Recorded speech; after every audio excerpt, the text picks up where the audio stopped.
નમસ્કાર વિદ્યાર્થી મિત્રો, 10 તારીખે રવિવારે જે ગુજરાત એન્જિનિયરિંગ સર્વિસીસની આપણી પ્રિલિમ્સ એક્ઝામિનેશન છે એનું જે સ્પેશિયલી ટેકનિકલ પેપર છે એને કઈ રીતે અટેમ્પ્ટ કરવું, કારણ કે એ પેપર માટે ઘણા બધા વિદ્યાર્થી મિત્રો ભયંકર કન્ફ્યુઝનમાં હશે અને બધાને એક ડર પણ છે કે જે હમણાં ગયા રવિવારે 3 તારીખે જે પેપર આવ્યું આપણું જીપીએસસી ક્લાસ 2 અને 1 and 2 નું પ્રિલિમ્સનું પેપર, જે ઘણું લેન્ધી હતું, 72 પેજનું પેપર હતું, જેમાં લોંગ સ્ટેટમેન્ટ વાઇઝ ક્વેશ્ચન્સ હતા. તો એક વસ્તુ તો ક્લિયર છે કે તમારું જે 10 તારીખ વાળું પેપર છે જીએસ નું, એ યા તો long statement wise heavy paper આવશે યા તો પછી લોંગ હેવી ન્યુમેરિકલ્સ આવશે, અને ત્રીજી પોસિબિલિટી છે કે બંનેનું કોમ્બિનેશન આવશે. હવે પેપર બહુ સરળ આવશે, એકદમ વન લાઇનર સ્ટેટમેન્ટ વાઇઝ કે એવી રીતના ક્વેશ્ચન હશે એવું નહીં થાય. એટલે મેન્ટલી એક વસ્તુ માટે તો રેડી રહો, પણ સાથે સાથે આવું અઘરું પેપર આવવાનું છે એટલે ગભરાવાની કોઈ જરૂરત નથી, કારણ કે આ જીએસ ના પેપરમાં પ્રિલિમ્સમાં તમારે માત્ર ને માત્ર મેન્સની એન્ટ્રી માટેના માર્ક્સ લાવવાના છે. જીએસ માં પ્રિલિમ્સ એ માત્ર ને માત્ર એક સ્ક્રીનિંગ એક્ઝામ છે.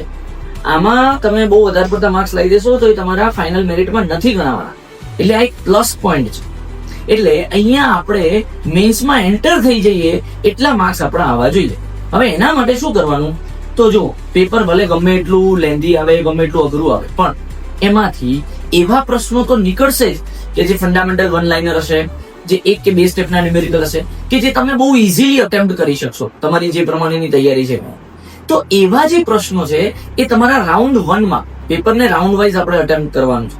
તો પહેલો રાઉન્ડ એવો લેવાનો કે જેમાં આવા ઇઝી ક્વેશ્ચન જે બહુ લેન્ધી નથી એવા પ્રશ્નો આપણા થઈ જવા જોઈએ, અને એવા એટલા પ્રશ્નો તો નીકળી જશે કે જે તમને કટ ઓફ ની નજીક લઈ જશે, યા કદાચ એવું બી થઈ શકે કે કટ ઓફ ની પાર લઈ જાય.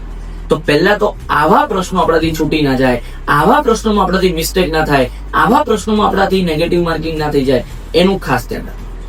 અને પછી આપણે બીજો રાઉન્ડ લઈશું. હવે બીજો રાઉન્ડ એ તમારી એક્સપર્ટીઝ ઉપર ડિપેન્ડ છે. જો તમારી એક્સપર્ટીઝ ન્યુમેરિકલ ઉપર હોય તો સેકન્ડ રાઉન્ડમાં તમે હેવી જે ન્યુમેરિકલ્સ જોયા હતા પહેલા રાઉન્ડમાં પણ સાઈડમાં રાખ્યા હતા એને અટેમ્પ્ટ કરી લો. અને અગર તમારી એક્સપર્ટીઝ ન્યુમેરિકલ ઉપર બહુ નથી તો તમે જે લોંગ સ્ટેટમેન્ટ વાઇઝ ક્વેશ્ચન્સ પહેલા રાઉન્ડમાં હાલ સાઈડમાં રાખ્યા હતા એને સેકન્ડ રાઉન્ડમાં લઈ લો, અને પછી થર્ડ રાઉન્ડમાં ન્યુમેરિકલ લો. જેને ન્યુમેરિકલ પર પકડ છે સેકન્ડ રાઉન્ડમાં ન્યુમેરિકલ રહે, થર્ડ રાઉન્ડમાં સ્ટેટમેન્ટ વાઇઝ રહે. આ તમારી એક્સપર્ટીઝ ઉપર ડિપેન્ડ છે. ઇન શોર્ટ વિદ્યાર્થી મિત્રો, અઘરું, લેન્ધી, હેવી ન્યુમેરિકલ વાળું, લોંગ સ્ટેટમેન્ટ વાળું પેપર આવે તો પણ આપણે ગભરાવાની જરૂર નથી, કારણ કે આ પેપરમાં 300 માર્ક્સના ટેકનિકલમાંથી કઈ આપણે 300 નથી લાવવાના, 250 નથી લાવવાના, બરાબર ને? આપણે માત્ર ને માત્ર કટ ઓફ ક્લિયર થાય, મેન્સમાં એન્ટ્રી મળી જાય એટલા જ માર્ક્સ લાવવાના છે. અને એટલા માર્ક્સ આવી જાય એવા તો પ્રશ્નો હશે જ કે જે તમને આવડતા હશે, જે તમે સરસ મજાના અટેમ્પ્ટ કરી શકશો. એટલે આ પોઈન્ટને ખાસ હાઇલાઇટ કરું છું. અને બીજું તો બસ સરસ મજાનું જે તમે બધાએ વાંચ્યું છે એવું જ પૂછાશે એવા વિશ્વાસ સાથે આગળ વધો.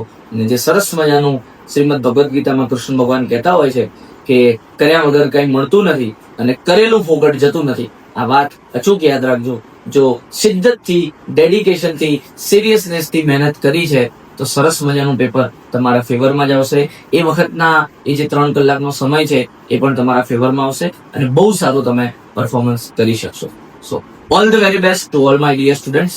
અને ભગવાન હંમેશા આપણી સાથે છે એવા વિશ્વાસ સાથે પેપર આપવા જજો. માતા પિતાના આશીર્વાદ લઈને પેપર આપવા જજો. બહુ સરસ પેપર જશે.